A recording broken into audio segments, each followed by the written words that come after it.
नमस्कार विद्यार्थी मित्रांनो, डॉक्टर सुशील स्पॉटलाईट या आपल्या यूट्यूब चॅनलवर तुमचं सर्वांचं स्वागत आहे. स्पॉटलाईट रायटिंग फोरमचा आजचा जो डेली आन्सर रायटिंगचा प्रश्न आहे त्याचं डिस्कशन करण्यासाठीचं हे लेक्चर आहे. स्पॉटलाईट रायटिंग फोरम @gmail.com या मेल आय डीवर स्पॉटलाईट रायटिंग फोरमच्या ज्या ॲक्टिव्हिटीज आहेत त्याच्यासंबंधी इनरोल करण्याची माहिती तुम्हाला मिळेल. IAS मेन्स करता डेली आन्सर रायटिंग आणि वीकली GS प्लस एसे अशा ॲक्टिव्हिटीज आहेत. आजचा प्रश्न बघूयात. What is the significance of folk art in Indian society. आता याच्यामध्ये दोन गोष्टी आहेत की एक फोक आर्ट काय असतं आणि दुसरं आहे Indian society. Explain with example significance. आता जे काही लोककला आहे त्या लोककलेचं भारतीय समाजामध्ये नेमकं काय महत्त्व आहे तर ते आपल्याला लिहायचं आहे विथ एक्झाम्पल्स म्हणजे लोककलेचे. आता लोककलेमध्ये काय झालेलं आहे, बऱ्याच लोकांनी उत्तर लिहित असताना पेंटिंग्सवर खूपच म्हणजे भर दिलेला आहे. पण पेंटिंग सोडून पण बऱ्याच गोष्टी म्हणजे पेंटिंग सोडून द्यायचं असं नाही आहे, पण याच्यामध्ये लोकनृत्य आहे ना, त्याच्यानंतर लोकगायन आहे किंवा मग त्याला फोक म्युझिक जे काय आहे किंवा त्याच्यामध्ये दुसऱ्या ज्या काही गोष्टी असतील की लोककथा असतील है ना, फेरी टेल्स वगैरे परीकथा. तर याच्यामध्ये बरेचसे ॲस्पेक्ट आहे. हे सगळे ॲस्पेक्ट तिच्यामध्ये येणं अपेक्षित होतं है ना. तर हलीमाबीचं एक उत्तर मी जे आहे ते आपल्या व्हॉट्सअपच्या ग्रुपला शेअर केलेलं आहे.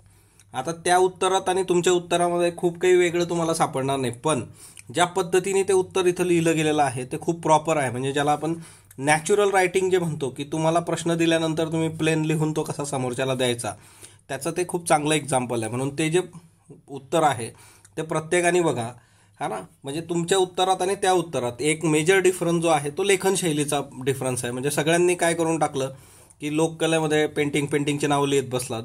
प्रश्न जो आहे की तुम्हाला इंडियन सोसायटीचं सिग्निफिकन्स जे आहे की आपण तिच्यातून काय घेतो. म्हणजे आता साधी गोष्ट आहे की लोककला किंवा मग लोककथा आहेत, गायन आहे, पेंटिंग्स आहेत, नृत्य आहे, ज्या काही गोष्टी आहेत. जसं नृत्याच्या बाबतीत काही दिवसांपूर्वी आपण यक्षगान बघितलं होतं बघा. यक्षगान नावाचा जो काही लोकनृत्याचा प्रकार आहे. मग आता हे लोकनृत्य जे असतात त्या लोकनृत्यातून आपल्याला नेमकं काय मिळतं. फोक डान्सेस आहे किंवा ज्या काही कथा असतात बघा है ना, लोककथा. आता लोककथा हा जो प्रकार आहे याच्यामध्ये बऱ्याचशा कथा येतात बाबा. परीकथा नावाचा एक चॅप्टर आहे. याच्यामध्ये एक तात्पर्य नावाची गोष्ट असते.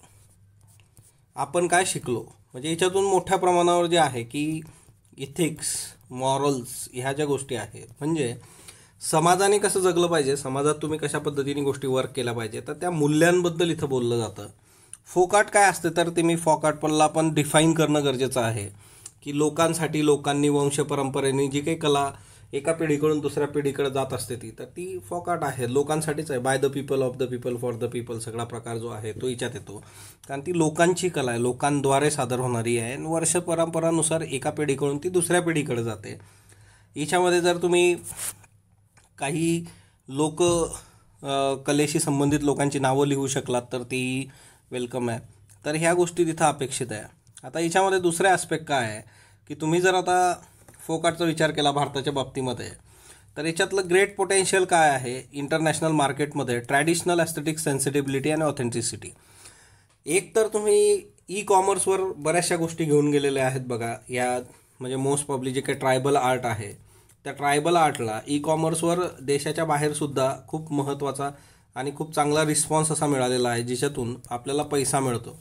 ओके, म्हणजे एक गोष्ट आहे की एकीकडं आपल्याला नीतिमूल्य आणि त्या सगळ्या गोष्टी मिळतात. साईड बाय साईड त्याला जागतिक स्तरावर घेऊन गेला तर तिथूनही खूप चांगल्या गोष्टी मिळणं आपल्याकडे येतात. सिम्पल आहे. मधुबनी पेंटिंगचं उदाहरण आहे बघा, पट्टचित्र पेंटिंग जे काही तुम्ही दिलेलं आहे, वारली पेंटिंगचं उदाहरण आहे. आणि दुसरी महत्त्वाची गोष्ट की एक गोष्ट एकदा लिहिल्यानंतर त्याला रिपीट नका करू. दुसरा याच्यामधला मेजर मुद्दा जो आहे की डान्सच्या बाबतीमध्ये डान्स दिलेला आहे बघा. दांडिया गुजरात, बिहू आसाम. मग हे जे डान्सेस जे काही असतात तर ते आपल्या ट्रॅडिशन्सशी जोडले गेलेले आहेत. म्हणजे फॉर एक्झाम्पल की अरायवल ऑफ सीझन, जसं बिहू आहे बघा की जे काही शेती संबंधीची कामं त्याच्याशी रिलेटेड आहे. बर्थ ऑफ चाइल्ड है ना, एक मुलाचा जन्म होणं म्हणजे बाळाचा जन्म होणं बाबा, मुलगा मुलगी जे काही जन्माला येईल त्यावेळेस. वेडिंग असेल, उत्सव असतील, फेस्टिवल्स असतील तर त्यावेळेस हे डान्स परफॉर्म केले जातात. म्हणजे आपलं जे कल्चर आहे त्याची डायव्हर्सिटी आपल्याला याच्यातून बघायला मिळते. इनक्रेडिबल इंडिया नावाची गोष्ट, अतुल्य भारत जे आहे ते. त्याच्यानंतर ट्रायबल आर्टच्या बाबतीमध्ये जर तुम्ही बघितलं तर त्याची दखल जागतिक स्तरावर घेतली गेलेली आहे आणि हिच्यामधून तुम्हाला मग ट्रायबल, रूरल एरिया आणि त्याच्याशी रिलेटेड जे कल्चर आहे त्या सगळ्या गोष्टी याच्यात येतात. ॲक्च्युली हे आर्ट इंडिया संबंधीचं जे गव्हर्नमेंट ऑफ इंडियाची वेबसाईट आहे तर तिच्यावरचा डेटा आहे हा. तर ह्या गोष्टी मी तुम्हाला व्हॉट्सअप ग्रुपमध्ये शेअर करतो. तर त्या पद्धतीने तुमचं उत्तर येणं गरजेचं आहे आणि त्याचा एक फ्लो मेंटेन करा. फक्त डेटा टाकू नका. जे विचारलं त्या अनुषंगाने थोडं लिहिलं तर ते जास्त अजून अपील होतं. स्पॉटलाईट बरोबर जोडलेलं राहा. स्पॉटलाईटला लाईक करा, शेअर करा, सबस्क्राईब करा. धन्यवाद विद्यार्थी मित्रांनो.